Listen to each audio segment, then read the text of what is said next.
हमारे सृष्टि के निर्माण से ही हमारी धरती पर ऐसे कई वीर योद्धाओं ने जन्म लिया है जो अमर हैं और उन्हें हम आज याद करते हैं।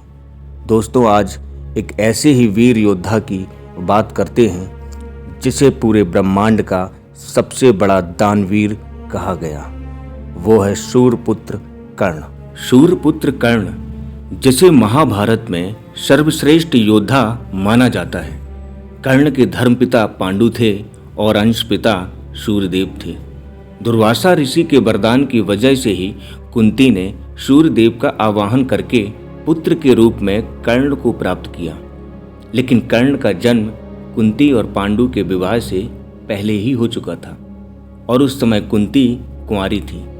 लेकिन समाज के डर के कारण से कुंती ने कर्ण को नदी में ही प्रवाहित कर दिया। और दोस्तों, वेद व्यास जी के द्वारा रचित महाभारत में आप कर्ण की छवि को विस्तार से समझ सकते हैं। उन्होंने कर्ण को रामायण के नायक श्री राम और द्वापर युग के श्री कृष्ण के बराबर ही बताया है।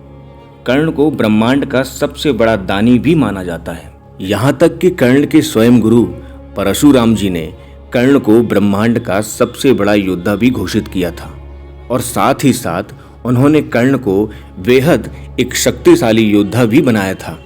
और यहाँ तक कि परशुराम जी ने कर्ण को अपना सर्वश्रेष्ठ शिष्य भी मानते थे।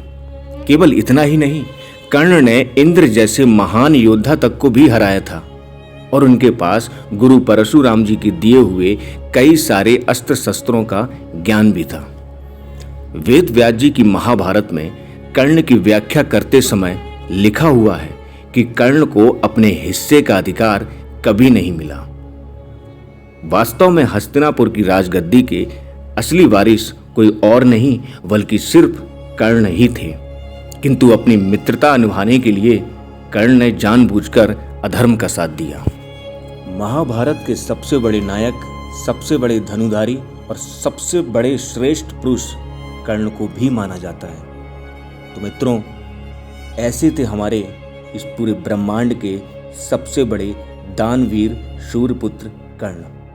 इसलिए अपना इतिहास जानो, पढ़ो, अपना निर्माण करो। इतिहास आपका, समय आपका, नेतृत्व आपका और सुनिश्चित विजय आपकी।